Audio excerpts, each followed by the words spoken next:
Hey everybody, welcome back to Drake Here's Dungeon. I'm Drake here, and I'd just like to welcome to today's show. Today we're going to be covering an article from Politico magazine. This was their Friday cover, The Democrats' Dilemma. What Ilhan Omar and Dean Phillips tell us about the future of the Democratic Party. Now, normally I'd go ahead and just read this article and comment as I go through, but as you can see, this article is rather long. In fact, it is about 5,800 words, so that's a little too much for us to read. But we can talk about what the article is about. Let's just start out at the beginning right here. Okay, so Minneapolis. They have gathered in defiance in the freezing temperatures on the late February night, scores of them twirling Somali flags in one hand and American flags in the other, crowding around the arrival terminal when waiting to welcome one of their own. The vast Somali community of the Twin Cities is like one sprawling extended family, explained Ali Adin, a 39-year-old engineer who came to the U.S. 2 decades ago, as we survey the scene. When a prominent member of the family arrives, it is customary to greet them in this way. Is it Congresswoman Omar they're waiting for, I ask, referencing the freshman Democrat whose district we're standing in. Ilhan? He smiles broadly. No, if it were Ilhan, the whole city would be here. As it turns out, the reception is for an obscure Somali government dignitary. In normal times, his arrival would be the talk of the local expat community, some 80,000 people of Somali descent that are estimated to live in Minnesota, the largest community of the Somali diaspora in the United States.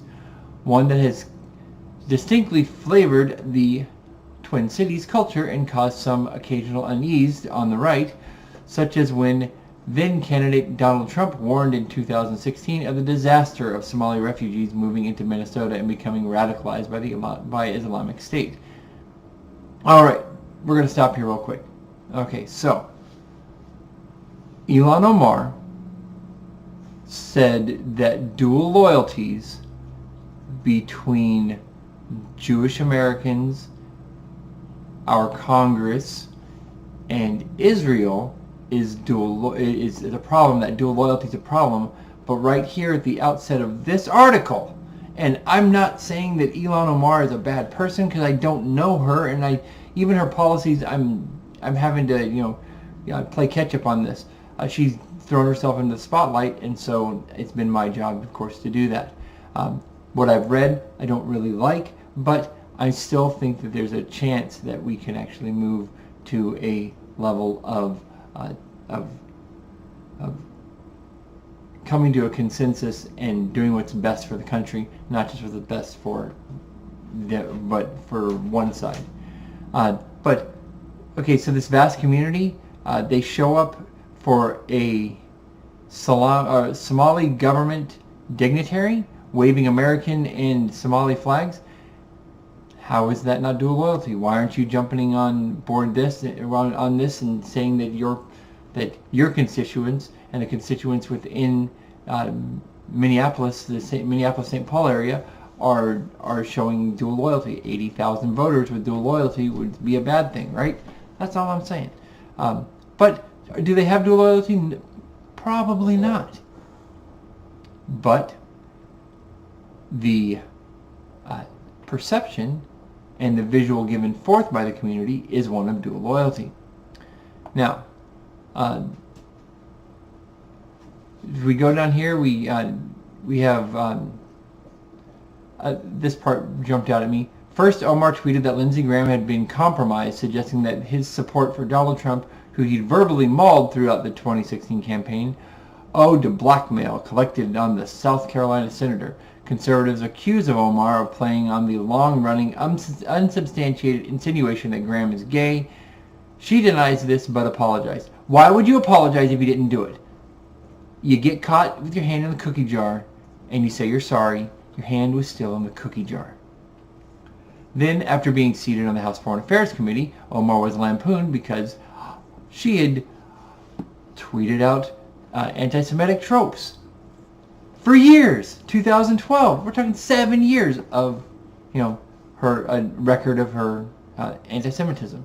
I believe she's anti-Semitic, not because she hates Jews because she thinks that Jews are trying to help Israel. I think she does it because I think she's a zealot. I think that she absolutely believes in her religion, and she is a religious zealot. Not only is she a religious zealot, but she is also an ideologue. And because of that, I believe that she's anti-Semitic, because she believes that the Jewish people do not deserve to exist. I believe she buys into that rhetoric, and that disappoints me a lot. This article covers both her and Phillips, and it breaks down the districts, both in the heart of Minnesota, major metro area. Dean Phillips is a more suburban district, and is decidedly older and wider and wealthier than Omar's urban district. So 24% are aged 18 to 34, while her district is 40%. This is why she was able to successfully primary the incumbent Democrat of 22 terms, because she was able to mobilize this number, while this number that he mobilized to get out there to vote in the primary was not able to overcome her primary challenge. The Minnesota Congresswoman, along with the likes of Tlaib and Alexandria Ocasio-Cortez of New York, represent an unapologetic new guard of progressivism, pushing the party's establishment to embrace tactics and positions that have heretofore been considered outside the mainstream. And that's because they are outside the mainstream. Their call is to be as radical as they possibly can be and fuck everything else that has existed before. We don't like what you did before, therefore we're coming to the party and we're going to take over. They're crashing the party, and they're crashing the Democratic Party hard. If we look at the number of freshman representatives that have come in the Democratic Party, most of them came from battleground districts that they flipped from Republican to GOP, Republican GOP to Democrat. And they did it running on a centrist, we're going to work to fix the problem across the aisles. And then you have 4 or 5 members who are absolutely so intoxicated with their fame and intoxicated with their religion of ideology, not necessarily Muslim, because Ocasio-Cortez is not a Muslim, and neither are a couple others of the members of the squad. But they're buying into this. They're overselling, and the media is just jumping on them because they drive clicks. They drive the brand. If we look at the guy that got elected, I mean, this dude right here, Phillips, his district is here, her district is here, right next to each other. You have a Muslim, and you have a very devout Muslim, and you have a Jewish-born person. He is not a devout Jew. If you don't believe me, go look it up. Go listen to some of the other guys out there that have talked about it. I'm not going to go into all those facts. But is he Jewish? Yes. Is he a devout, Orthodox Jew? Absolutely not. But you have this devout Orthodox Muslim who's in the district next to him. He ran on. So in January, Democrats reclaimed the House majority with a freshman class of over 60 members. Their biggest in nearly half a century. It has already distinguished itself as perhaps the most consequential crop of new lawmakers ever to arrive in Washington, opinion. Even more immediately than the 2010 wave of Tea Party Republicans rebranded the GOP just 2 years removed from George W. Bush's presidency. This 2018 class has demonstrated a warp speed its capacity for manipulating the trajectory of the post-Barack Obama Democratic Party. Its presidential hopefuls succumbing to the gravitational pull of the freshman agitators. That's a really good word. Agitator, I think, is a great word here. Within weeks of taking office, they are agitators. They are doing everything they can to be as explosive and get as much news time as they can, because if they are in the news, then only their views are in the news. And those that actually are going to come to the table and they're going to actually legislate are being pushed to the back, and that's just a terrible thing. For Omar, there is no danger in calling for Trump's impeachment or in advocating the abolition of immigration of ICE, or in pushing Medicare for all, or in supporting the Green New Deal, which most people in the Democratic Party don't support the new Green Deal as it's written. Hillary Clinton carried her district by 55 percentage points in 2016. The same can be said for Omar's closest friend, Tlaib, Ocasio-Cortez, and Anna Presley from Massachusetts. That's okay. There's the 4 of them. This clique of rookie lawmakers who call themselves the Squad because, we have to have a moniker, represent 4 of the safest Democratic districts in America. Because they're 4 of the safest Democratic districts in America, maybe we shouldn't listen to their dumbasses. Apologize. Maybe we shouldn't listen to them. Because they came in, they didn't run against Republicans, they didn't run against, even independents. They came in and ran against other Democrats and then took the primaries through using grassroots and getting a small percentage of the total electorate to vote for them in the primary, which would never have voted for the Republican anyway. And this is just a terrible thing.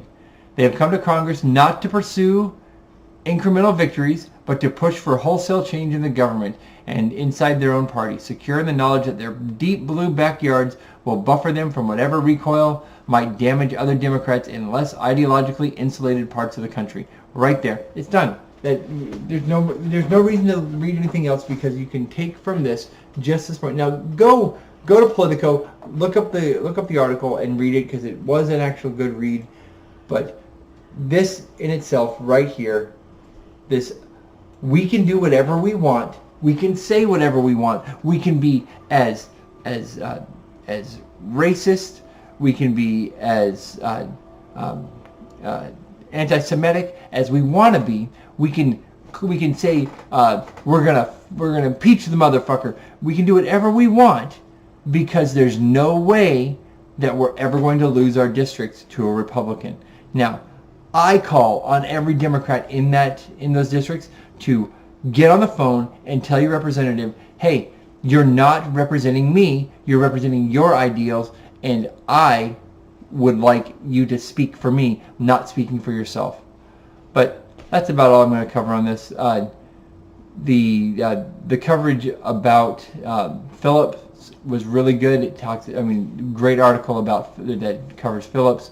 And even the stuff that's covered about Elon, it's really well balanced and stuff. But you can really tell that she doesn't care about what her party thinks, what anybody else thinks, and she just wants to do what she wants to do. And if she's not going to get her way, then she's going to do everything she can to stay as active and as relevant as possible in social media and on the mainstream media to keep people talking about her. And oh my God, I'm doing it for her. I'm talking for her.